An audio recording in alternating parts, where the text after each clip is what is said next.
What's up, everybody, and welcome in to another edition of Big Men on Basketball. Today, though, it is Men of Honor. Rico Bosco is here back with you with us live. I'm your host, Jeff Nadu, here on the Barstool Sports YouTube channel. We had a great show last week. Rico and I just kicked info for like 40 minutes.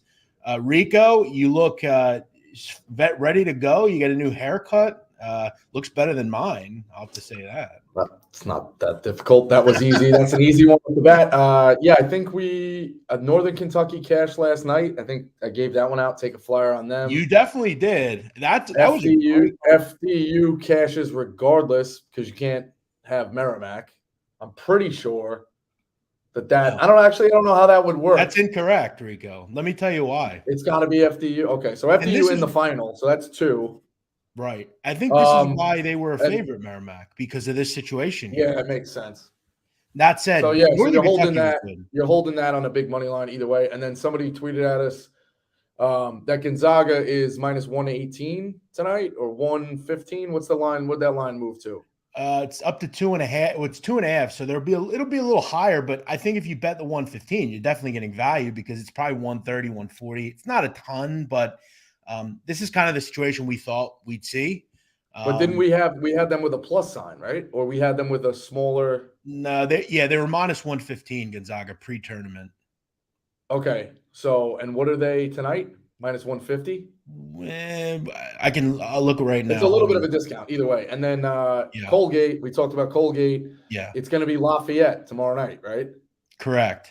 Has that line hit the board yet? They're going to be no, but they'll be double-digit favorites. So like that money line is one of those you'd be lucky to even get. So Colgate, yeah, I mean, pretty good in kind of sniffing out some of these smaller ones. I think now gets a little bit difficult with the tougher conferences. You think you're smarter than everybody. You try to take these big plus signs or flyers on teams, right?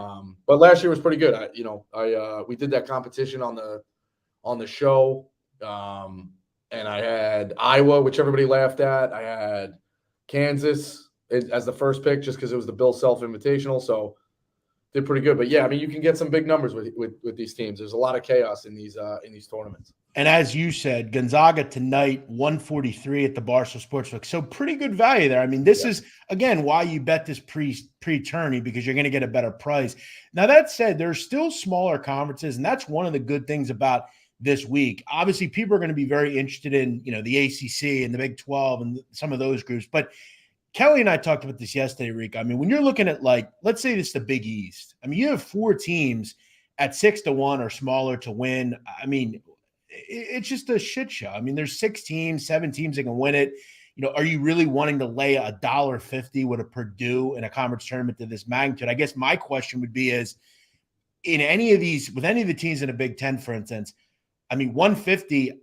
Look, when the rotor meets the road, do I think anyone could actually beat Purdue? Well, it's a plus 150 though. No, you wouldn't be. You're not laying the 150. No, exactly. Plus 150. That said, I mean, it's still a very small price in a one-off game. But then you look at it and you say, well, if this is a final game, they're a favorite against anyone in this conference on a neutral floor. So 150 might be a bargain. I actually disagree. I think I don't know. Like you're getting 150 for them to win 3 games on a money line. Right. So you probably just want to bet a game to game. I just keep going game by game with that. Right. I would just keep going game by game with that because especially in the semis and final, I don't know if you'd be laying like massive juice or, hope it's a spread and they cover at 1.5, 2. It is what it is. Purdue, I'm going to touch on the Big Ten in that conference. I wouldn't be playing Purdue. I think Purdue's got to be a little careful here. They fuck around and get a 3. Could they fall to the 12th best team or the 9th best team? That's all it would take. Could they be 9th? Could they have the 9th best resume? We start looking at this with UCLA rising up. Does Baylor maybe win the Big 12? They're on does one of these Big East teams float in? I don't know. Yeah, look, I think they're very beatable. Look, I'm not be a little careful. Yeah, and I'm not saying that I'm running to the window to bet Purdue. I mean, I think that's the challenge of these conference tournaments. I mean, you find these teams where, look, do I think Purdue's the best team in the Big Ten? Yeah, but there's several teams that could upend them. And you're right. I mean, do they have to start looking at the strong fact that if they don't perform well in this tournament, well, they could be facing the chopping block on Sunday with a different seed, maybe because another team play well. But there's still other conferences, Rico, like the MAC, for instance. You look at Toledo, right? Toledo is a group that I've talked about all year. I think when the rubber meets the road, they are the best team. They're coming into this tournament 14 straight wins. Now, I know a lot of it doesn't mean much because this is where and what really matters. But on a one-off, they beat Kent and Akron.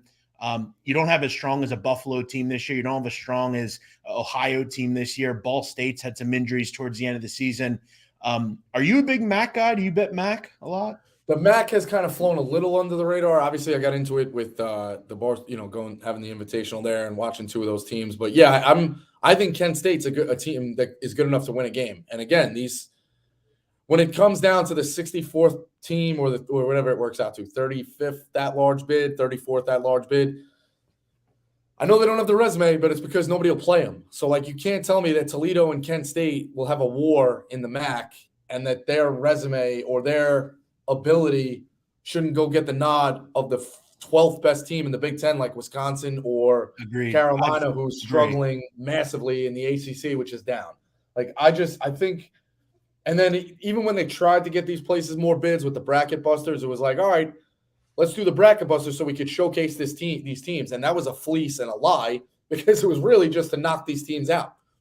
They kind of did that to knock out the mid-majors. Not as many mid-majors got bids in those years because it was like, well, their head-to-head win against Belmont and Drake, that knocks one of them out. Of course we can't consider you. What they need to do is get some of these mid-majors to go play big conference teams somehow, on whether it's All-Star Weekend or whatever. But I don't know. I just look at a team like Kent State. They're going to have 6-7 losses, whatever it is. And again, they don't have a lot of quad one wins, but they don't have a lot of quad one opportunities. A team like Carolina, they whiffed at every chance they got. A team like Wisconsin, you finished 12th in the conference. You don't get the nod for me. I'd rather see these mid-major teams get into it. But again, everything's TV, everything's money. The team like UCLA, team like Michigan State, team like Carolina, Indiana last year in these play-in games is a way to get people to watch True TV on Tuesday night that are not changing their Depends, who are passing by a hospital room where the only place True TV would be playing. So That's how it goes. You are anchoring the same sentiments I've tried to anchor for years. Now, the thought would be extend the tournament, make it a bigger field. But the question I would have is tonight, if Charleston lose, Charleston will be 30-4? Yeah. You're going to keep them out of the NCAA tournament over a middling Wisconsin team. And look, as you know, everything is essentially about money, and it's more money to put in North Carolina or a Michigan or whoever in. But I agree. I've always wondered about that. And again, the thought is, well, then grow the tournament, make it bigger, which then you start putting too many teams in. It's not perfect, but I think it works at this point. I think we have a real question. If Charleston lose by 1 point tonight, I just don't know how you leave them out of the tournament. I don't. Yeah, and again, I'm looking at Charleston's resume right now too. So they lost to Carolina, obviously, beat Colorado State, who's not great out in the Mountain West, Virginia Tech, Kent State, who's a great mid-major, and then their only other losses were Hofstra at home, which is the first best team that's the top team in that conference. And then lost the game I was at Drexel, which is a road conference game, by 1 point on a buzzer beater. I think 30-3, whatever there is, or whatever the record's going to be, it's insane. People are going to look though and say, "Well, Rico, hold on." I mean, now whether we want to call Ken Palm or whatever their strength of schedule is, their strength of schedule is in the 300s, right? Yeah, it's because they don't get the opportunity. It's a chicken and the egg. Yeah, I get you need a tough conference, but I think some of this stuff should be public. People challenge Charleston to a home and home or a neutral site. They just can't get the games. That's how. Well, I've heard. According to Kowalczyk at Toledo, he told me directly that they've tried to play multiple teams in the let's just say top 25, top 40, 100%. And they decline. So listen, I don't think St. Mary's doesn't ask, or teams like that. They don't ask these teams to play. Teams don't want to play them. Look at what Gonzaga had to do even with Calipari. That they agree to a home and home, but it's still got some stipulations of we ain't playing in the kennel. It is what it is with that. These teams don't have that opportunity. It's really tough. Yeah, I agree with you. So yeah, I like Toledo. I think, if I'm looking at another team, it would probably be Kent State. I just wonder. I know Giovanni Santiago, one of their guards, is out. I also wasn't in love with them defensively towards the end of the season. I thought they really tailed off. I'll just throw this quickly. I know this is really like small conference stuff, but I'm going to throw it out just because I thought the price was flip flopped. The MEAC, it has NC Central as the favorite. I think that's wrong. I would put Norfolk State as the favorite. They're always well coached under Robert Jones. Their defensive and offensive efficiency, I think it's both 1-2 as far as offensive 1-2 defensive in this conference. They already beat North Carolina Central once, and I think the other game was a loss by 1. I think on a one-off in a court that is in Norfolk, this is where I believe this conference is in Norfolk still, Scope Arena. I think that's helpful here as well. I'm surprised they're a dog in this conference. I also will just quickly say, Rico, if we're going to the ACC, I mentioned yesterday, a team I'm going to take a flyer on in the ACC, Clemson. I'm going with NC State. Now I know Clemson would play each other. So all right, so actually, yeah, I don't hate that. Clemson at 8-1 because I think one of them you're going to get into the semi. For sure. Like that's it should be a fact unless Virginia Tech and Notre Dame go off. But yeah, I know Clemson beat the hell out of them a couple of weeks ago. They shot 52% from 3 that night against NC State. It's tough to beat a team 3 times. I like Burns inside, obviously the big guy. I also kind of like the momentum of if NC State wins one game against Virginia Tech and Notre Dame, they're probably in the tournament. But it's also that the don't leave any doubt, like the momentum train. So like they win the game. All right, now we beat Clemson. Now we're hey, we can go win this thing. And then you watch the team go in from like last 4 to, I don't know, fucking around and getting a 9 seed. Like all of a sudden they float up that way. So it'll be interesting to see with NC State. I think that at 16-1, the conference to me kind of stinks. Duke, I don't like Duke. I interviewed Stanford Steve today, a little teaser. He thinks for sure, we're going to get Notre Dame. I'm sorry, we're going to get Maryland Duke and an 8-9 game. That would be interesting. Yeah, and he thinks you muted now. Did I screw you up? No, I'm good. I'm here. You got me? Live radio, folks. Rico, join and come back. I don't know if he can hear me. Let me kick him so then he'll come back. Let me kick him so he comes back. We lost Rico for a second. Hopefully he comes back. The joys of doing stuff live, guys. Remember, Clemson also a team that is straight on the bubble. They need to win a couple of games here. I mentioned yesterday, top 5 in defensive and offensive efficiency. Rico, do we have you? Yo, Rico. Yo, Rico, are you there? Testing, Rico, 1, 2, 3. Rico, are you there? Sorry, guys. You got me? Yeah, the whole thing was muting. It was muting you. It was muting me. So I disconnected the whole dongle. Appreciate that. What I was saying, all good. So Clemson won, I believe, top 5 in offensive and defensive efficiency. Really need a couple of games here. They're squarely on the bubble. The way they could shoot, they were ranked in January. I don't like teams like that when the whole season flips. Like they were ranked and now we're fighting for the bubble. I really don't like teams like that. See, but in these one-offs and in these like tournaments type situations, they generally go back to where they were, kind of in the early season. But it is a rough conference. Duke is playing well. You got to give them credit. They're the hot team kind of going into the tournament. But yeah, it's I think a conference you take a flyer with. Kelly mentioned Pitt. I don't hate that. Steve said that too today. He goes, they finished a half a game off winning that conference or whatever it was. Yeah. The Duke ties there. Capel's going to be fucking jazzed up through the roof. And Miami doesn't play a lot of defense. You took in a one-off scenario, and the shots aren't dropping. Yep. I'll tell you, Rico, he has done one of the great 180s in coaching. I remember last season. I mean, they had kids leaving that program. They had kids under criminal indictment. They, just all sorts of crazy shit, and he completely he took a lot of shit from parents. They wanted him to leave. He's done a really good job, getting the right kids in there, getting kids that he wants in there. Did a good job in the transfer portal with Hinson and Cummings. Cummings came over from Colgate. Just a nice job by Capel, which surprisingly worked out. Yeah, he was done. He was cooked. So, but he, came back and got the job done. So yeah, we'll kind of keep kicking around conference tournaments. Rico, real quick, someone mentioned earlier UCLA, Jalen Clark might be out for the year. I think they're kind of hiding and hitting on that they don't want to put it out there. But look, I really like UCLA. I think you make the case, throughout the season, they're the best team in America. That's definitely a big loss. I don't love the Pac-12. I think you look at the odds, it's going to be a really tough conference to bet in this. That's a big loss. They're not a real deep team. They've had issues with bigs injured in the past. You go on Arizona there? You go who you? Oh, I would go with Oregon at 10-1. Taking a shot. For some reason always. I wanted to take Utah, but I think the bottom has dropped out on Utah. They were like third in this conference for a little while. I liked what they were doing. The gap between them and the top two teams is massive. I really don't think they can be on the same court with Utah, but I thought they were worth it. So if you're looking like really deep, that's maybe 50-1. Hurley at 25-1, maybe he goes nuts. I also think USC doesn't really scare me. So like now you're talking about him being in the semi in a steal against Arizona.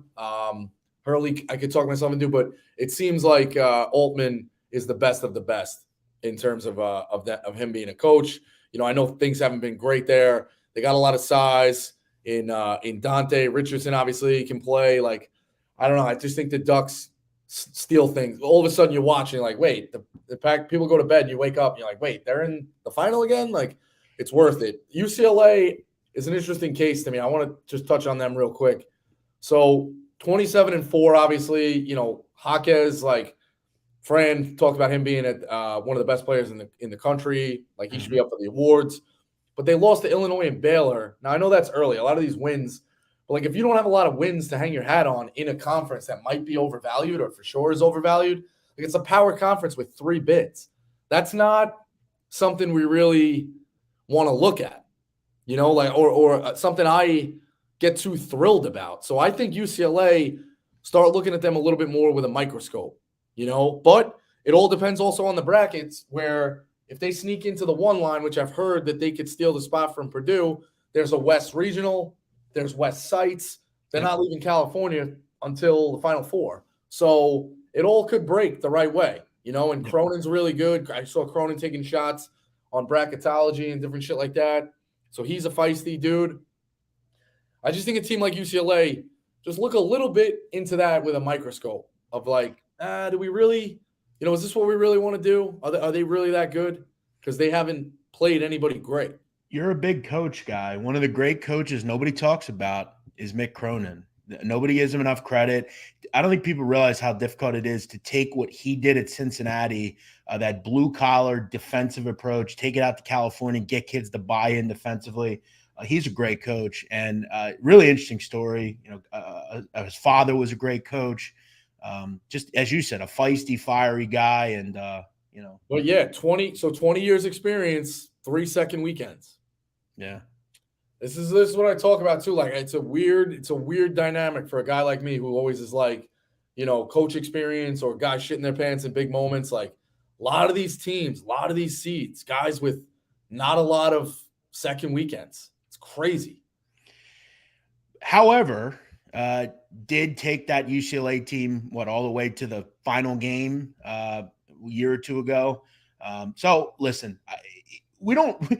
Marty Mush and I discussed this. I think none of us could believe there's 2 coaches in America currently out of 363 that have won multiple NCAA tournaments, which just goes to show how hard, Championships? Correct. How about I think there's only, I'll pull up the text. There's only 7 active who've won a championship. Right. It's crazy. I mean, it's so hard to win just one. Yeah, but all the rings disappeared.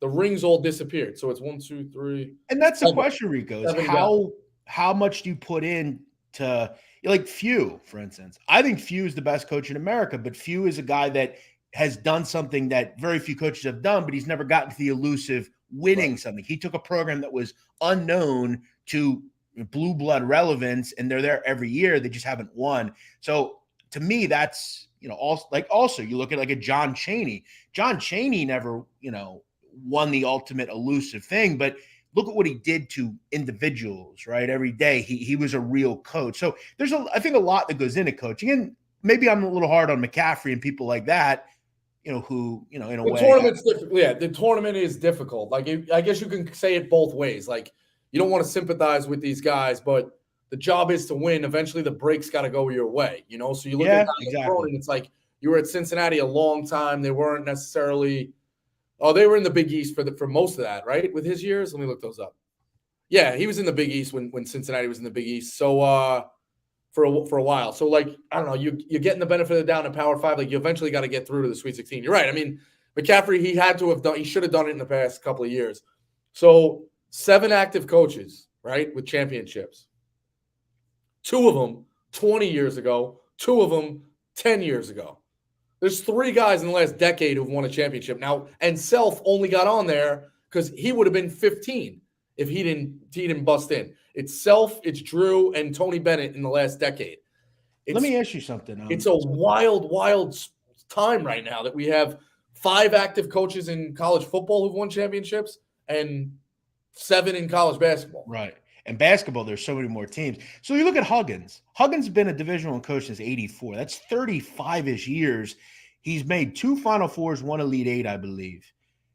Look at all that time. Look at how hard it is. It's truly incredibly hard. And you're right. It just goes to show you about you have 363 teams, there's only 7.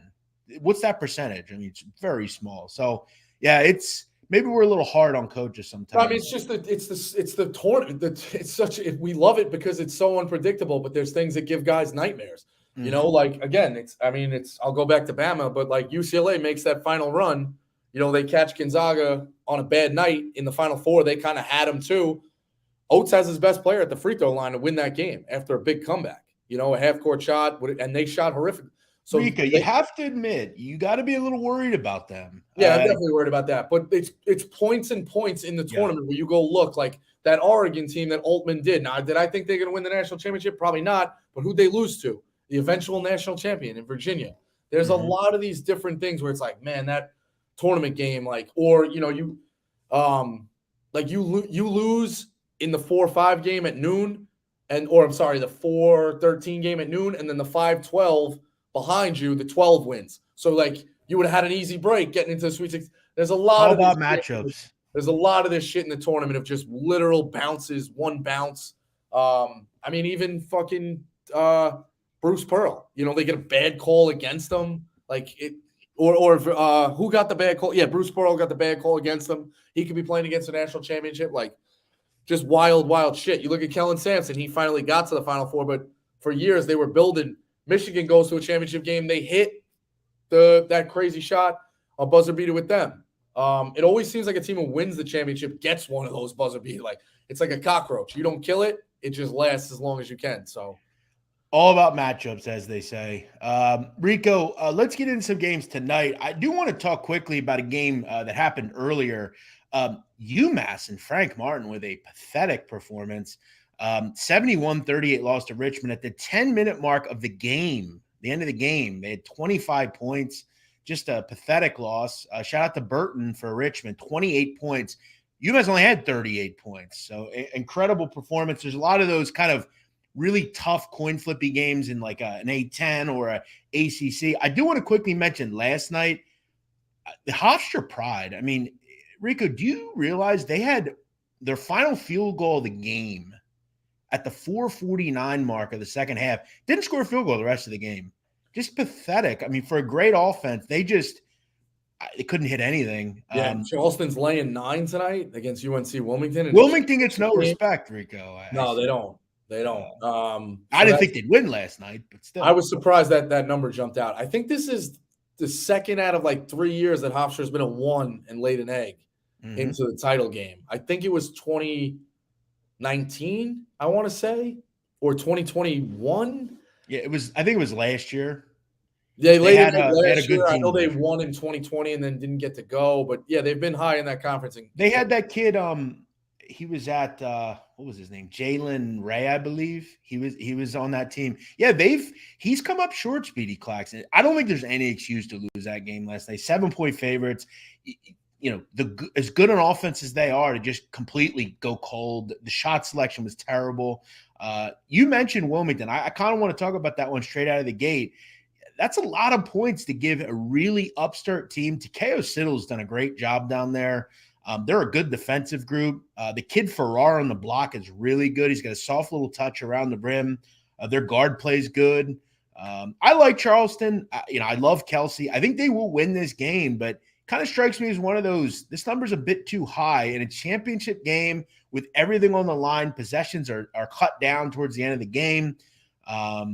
It struck me as high as well. Yeah, I'm looking. The thing I want to look at is are you familiar? I know you know a lot of these teams in and out. You familiar with Wilmington's size of guards? Yeah, big. They are big. All right, that's what you mentioned.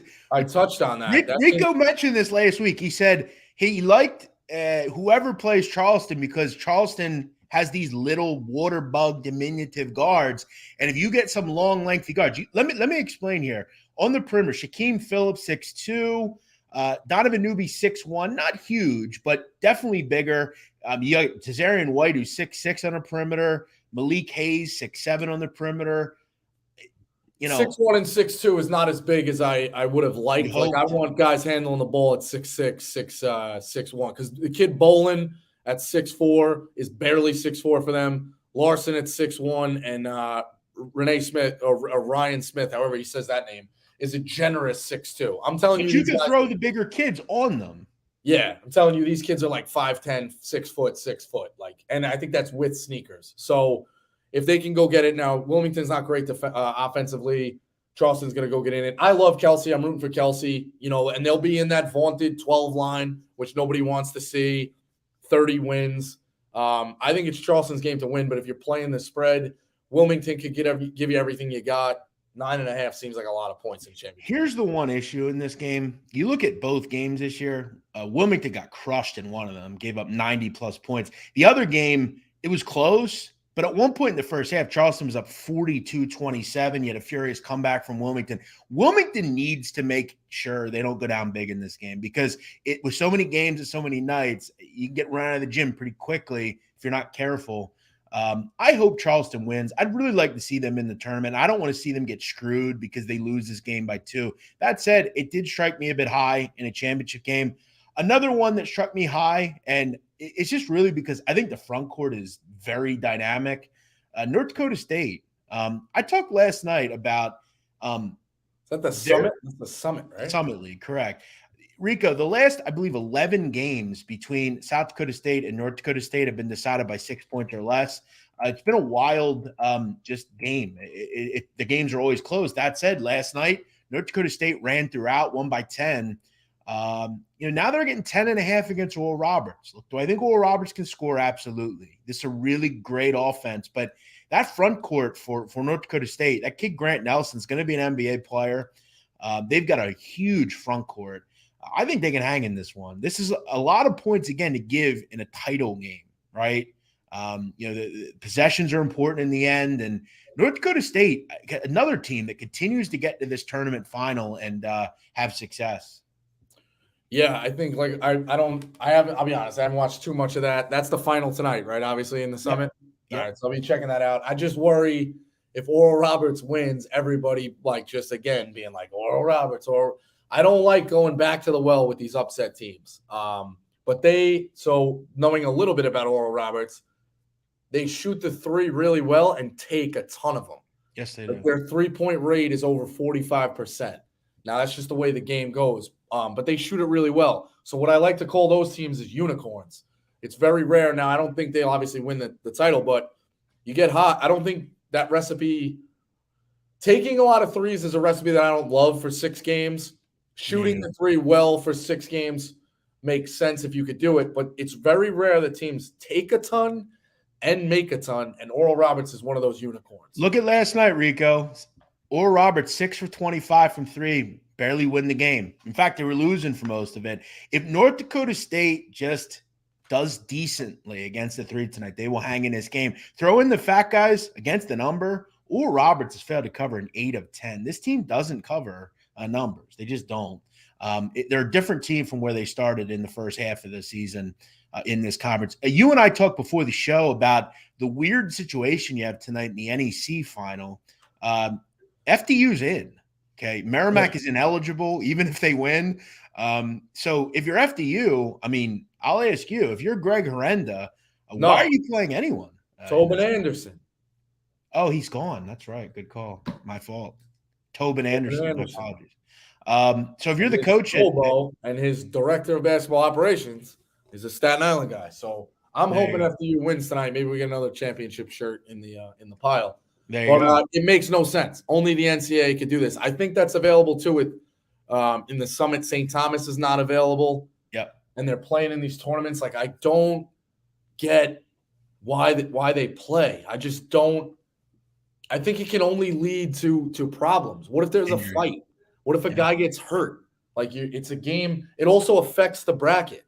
So, like, now you could have a great matchup against St. Thomas, and whoever's playing them in the semi, they win by 40. And it's like, all right, well, great. We got a little bit of a walk to the final, and that's great. But on the other side, like, if you lose to them, you got robbed of a team you should have been playing. You should have been playing somebody else in that conference. It can only lead to issues. I don't know why. And it just robs the moment. Like, the team wins and they're fake cutting down the nets. Rico, has to be like, we're going to the final. It's a fucking weird. Just stop doing it. Here's why, though, I would play Merrimack. And I'll give you the reason why. They really want to win this game. They didn't get to play in this tournament last year. Their season ended at the end of the regular season. They had to fight to get approved to do this, to play in this tournament. They won it. They're allowed to play in it. I think for them, it's because I believe they have one more year in this stupid predicament. But this team has really been good. I mean, I think they won they were right up there last year in this conference. Yeah. I think it means a lot to them. I really do. And we all know with FDU, this means nothing. They're already in. They've already done their celebrating.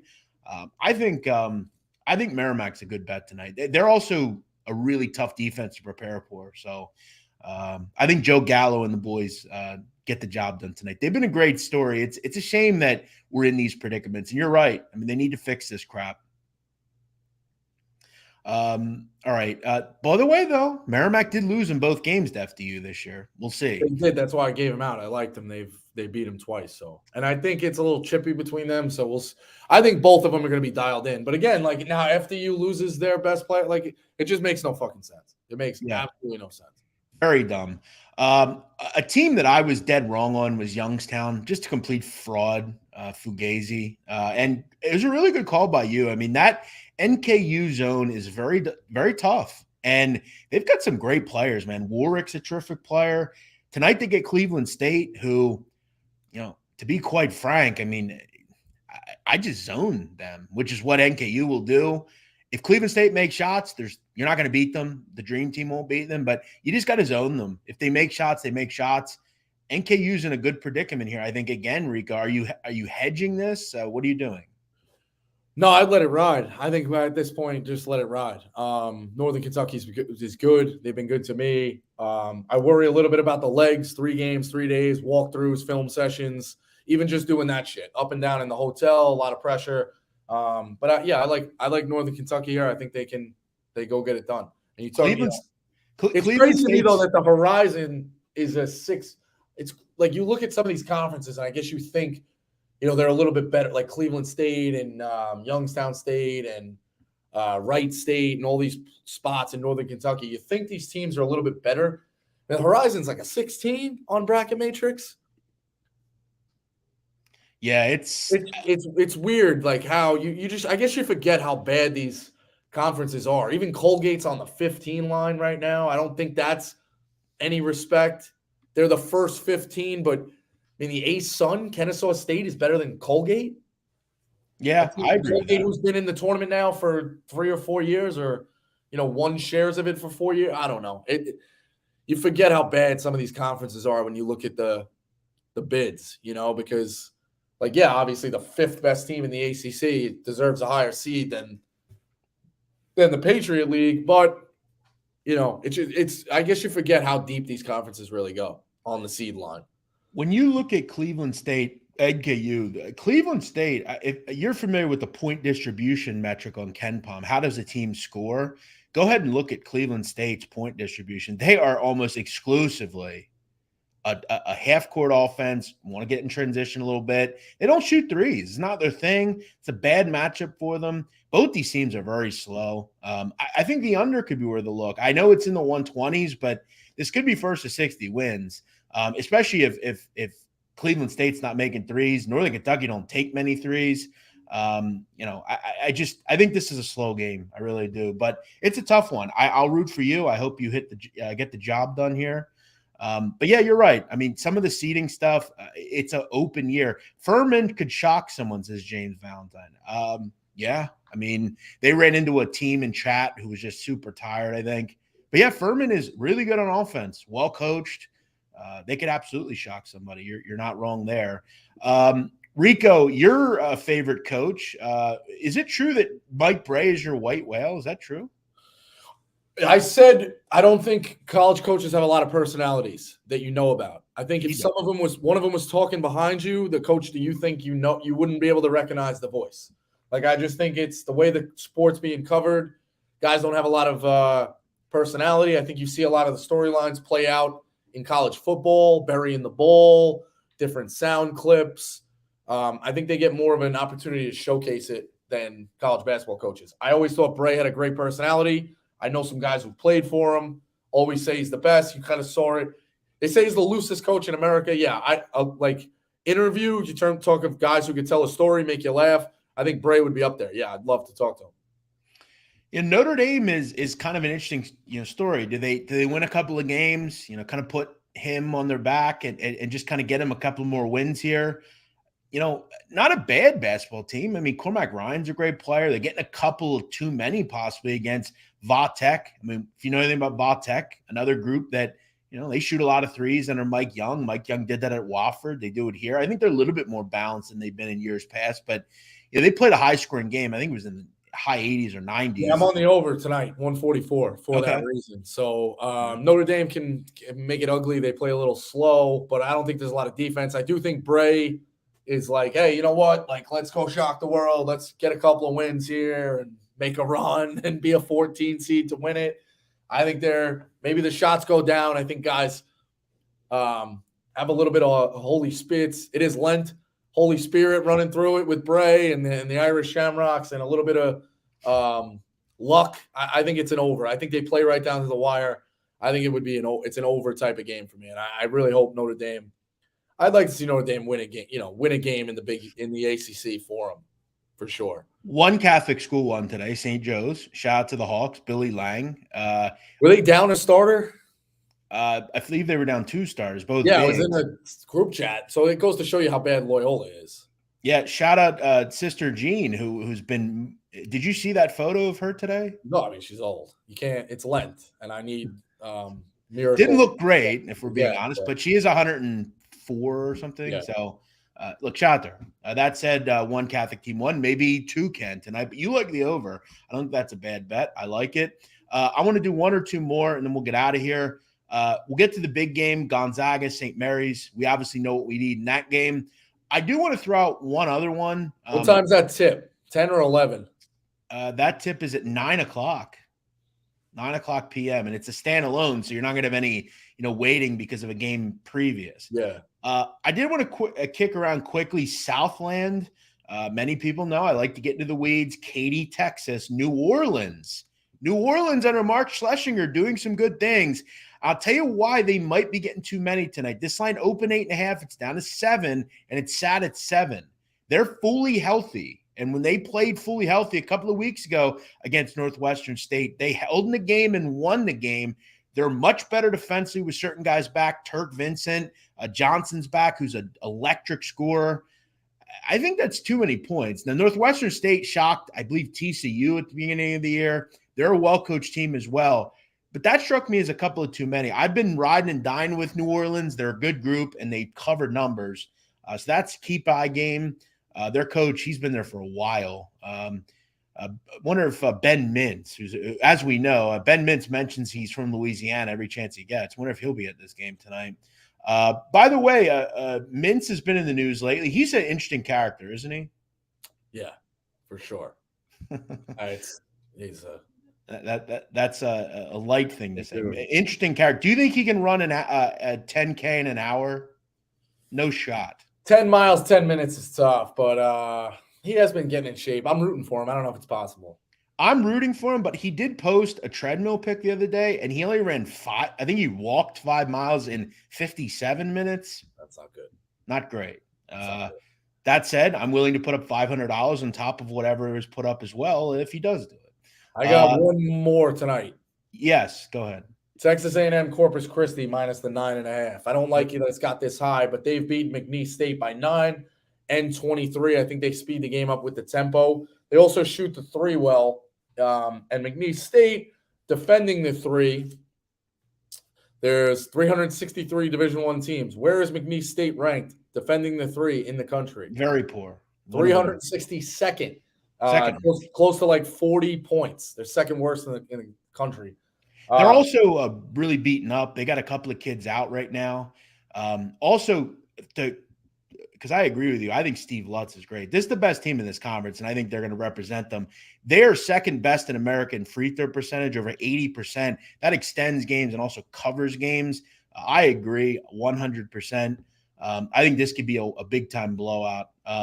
They're really good, and McNeese is limping to the finish line. All right, Gonzaga, St. Mary's. Look, I've said for weeks, if you want to step in front of Gonzaga, you're welcome to it. I wouldn't do it. This team offensively right now is on another level. I thought they played at kind of almost like 80% last night and still won by double digits.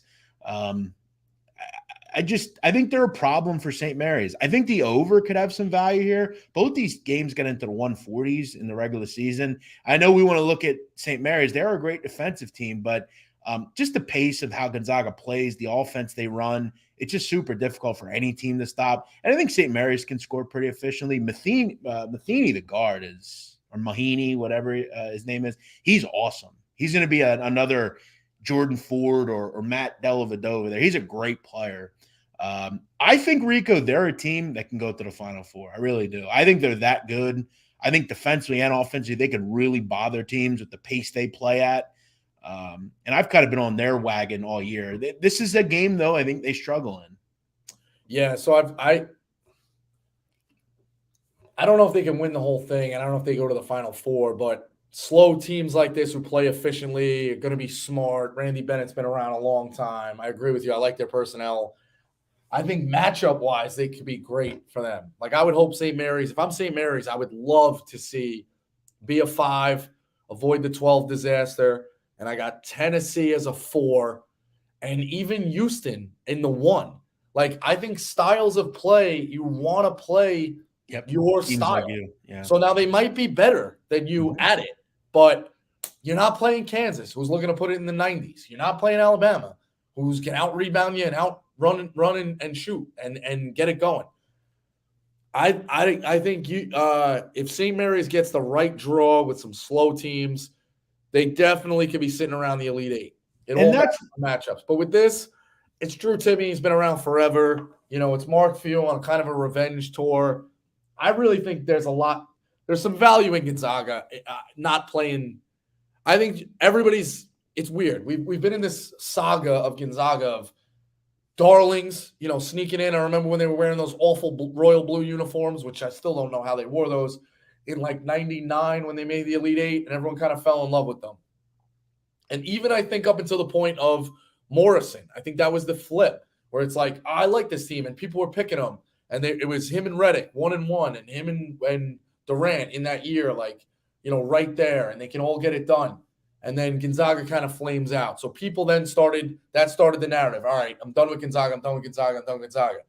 And then it came, and that was kind of true in the tournament. Like, they didn't have a lot of success. And then it kind of comes back. Well, hey, they make a championship game. They make now they're the favorite. Like, they're right there in the second championship game. I think this wave of Gonzaga, I think we're back on the fade Gonzaga train. I think it bodes well for them as a 4. I think a lot of people are kind of sleeping on them. Now, they don't play a lot of defense, but I love Few. I love the chip on the shoulder. I kind of think Gonzaga's worth some action here. I think Drew Timme shows out. I think they win this game. Agreed. One player we don't remember in history that much because of Morrison, Dan Dickau was a great player Oh, as he was well. great. He doesn't look great now. He's old, but he No, does. he is. He He is. also married. I remember reading a Sports Illustrated story. He married a girl on the women's team, and his line was like to the girl was like, "Oh, hey, you wear number 12 too." Like he's a very shy guy. Like it was interesting stuff you remember that you read. I mean, yeah, he's got to be what in his 50s, probably or 45 at this point, right? I mean, he's got to So be. I mean, 99 to 2002 is when I think he finished. Would make him like 7 years older than me. Yeah, like 42, 43. yeah, He's yeah. not 50. He No. definitely doesn't look great for his age. I'll give you No. that for sure. But then again, neither does Morrison. Morrison's never really looked good, quite honestly. But they both are both in broadcasting at this point. But you're right. You hit the nail on the head. I think for St. Mary, if they lose this game, they're going to be a 5 seed probably. They really need to win. That said, you know, a 5 seed as a 5 seed, I'd love to see them maybe get VCU. I think that'd be a good matchup for them as well.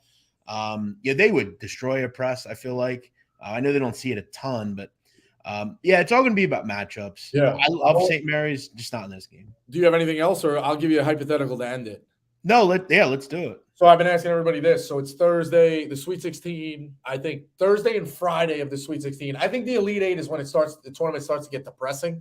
I'll be honest. I also think that's when sometimes you run into Easter and you got to navigate, like, you know, your mother saying you're not missing the meal and you always got your eye on the TV. Hey, we're going to this place. Do they have a TV? There's a lot of things to navigate that with Easter. Easter Sunday can throw some monkey wrenches in the thing. You also could eat too much antipasta, take a nap. You miss some of the fucking gamers. Easter has landmines. But anyway, Thursday and Friday, the Sweet 16, I think is always great. And you get that build up to it, like that high, you come off that 3 days. So it's Thursday. I've always like loved that day. Like just, all right, we're going out, watching the games. What would be the matchup that you would consider a dream matchup in the Sweet 16? Whether it's two different styles, whether it's two really good styles, like like Houston, Virginia, in a snail's place, whether it's two players, it's Kolick going against Noel. What would kind of be the best Sweet 16 matchup, and try to hold the seeds, accordingly, whether it's 2-3, 1-4. Yeah. I think I mentioned Purdue, Kentucky. Someone asked me this question. I would love to see Shibwe against Edey. I think that'd be interesting. Really Edey against any other big. Another big that I don't think anyone can truly stop him, but it's going to be fascinating to see if there's a team that can kind of exploit them at the guard position, because I think they are weak there. I think that's two freshmen that are better than when we started, but any team that I think could combat that, and someone like Shibwe would be interesting. By the way, Easter is when this year? April 9th. So we're good. Yeah, we avoid it. We avoid it. Edey versus Timmy, Edey versus Arizona, and that would be later, obviously. But any of those teams would be interesting. That said, you mentioned Oral Roberts earlier. Could an Ace Miss, could one of those kids, in their swan songs, take their team on a run again? I have said I think this Oral Roberts team is better than the one that made the run a couple of years ago. But yeah, what about you? What's your matchup? I'll play it a little close to the vest. I would like to see, but I still think Bama's fun to watch, running and moving and playing fast. I think Bama against Xavier, or you know what? I'll even run this one back because it's a classic. Xavier against Kansas State, I think could be a lot of fun. Tang is I talked to him, super energetic guy. Sean Miller with that pressure of, can I get to another Elite Eight? I think there are a lot of players, a lot of shot makers. Boom against Noel. I just really like watching Noel. I think he could be one of those guys who shoots them out of the first game, but he's also one of those guys who has a montage of just shots from every logo. So I like to see an up and down type of style. Steve said this one, it's way more defensive minded. He said Houston TCU in just a slugfest. So everybody has their own. I think there's a lot of different things you can get here. I'll keep saying it. I love Houston. I think Sampson's great. I think their guards are great. I like some of the young kids they have. Jarace Walker's really good. They've just got some depth this year. Sasser, But you're right. I mean, that would be a great one. I just want to throw this up before we go. We mentioned St. Mary's. Okay, let's just hypothetically, let's say they go to Orlando and play Charleston, right? Let's say they get through Charleston. They would play the winner of Virginia, Utah Valley. Virginia would be a great matchup. They'd possibly get the 1 seed if it's UCLA. I think they could beat Virginia. I'm telling you, if they get in that West region and that 5 matchup, they can get by Charleston or someone like that. That could break well for them. Yeah, I'm saying that the dream for St. Mary's, if you're holding those tickets, is Virginia, Tennessee, and then Houston. Because there's very few slow-minded 1 seed teams you're going to be waiting on. But, it's getting through the first weekend. I'm trying to look at who else would be. I also don't mind them playing a fast team other than someone like in the first round, you're not going to play a level of talent like Gonzaga. Charleston, They would exploit. They're just going to shut down tempo. They're going to make them play up at, walk the ball up the court.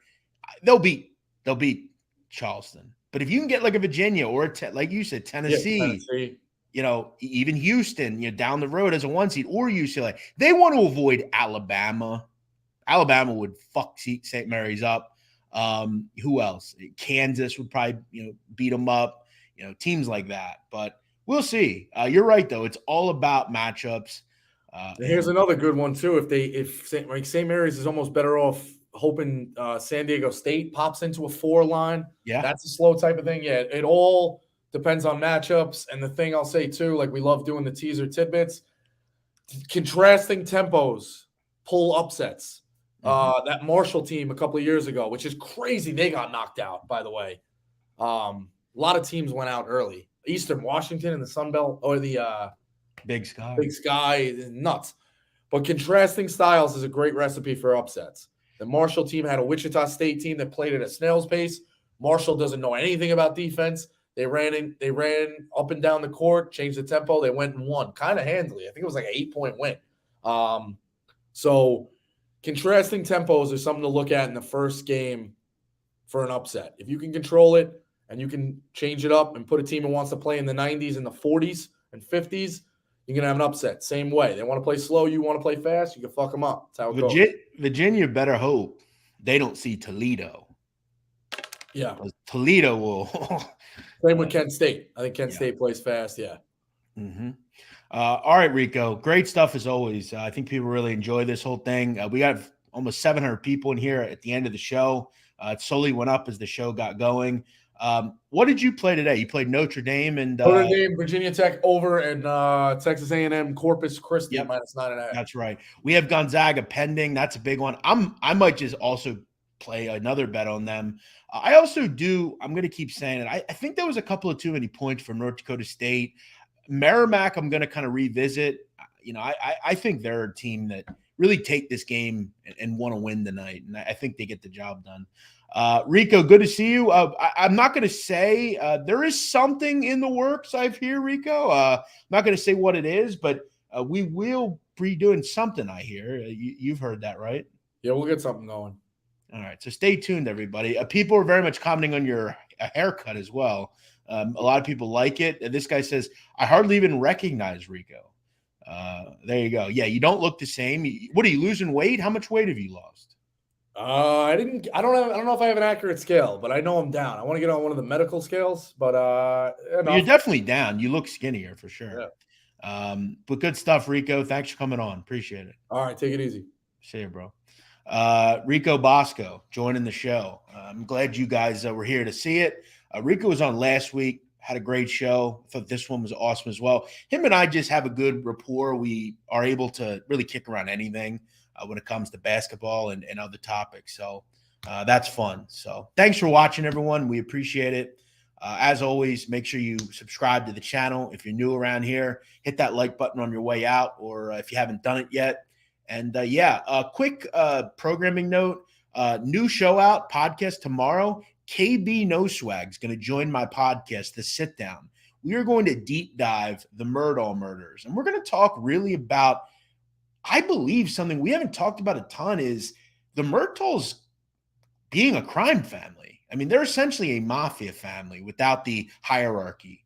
You have someone at the top who dictates things and cleans things up and makes money through all sorts of different ways. And KB's a guy who really doesn't talk much about this more serious stuff. And I know he's a big true crime guy, so I'm looking forward to speaking to him.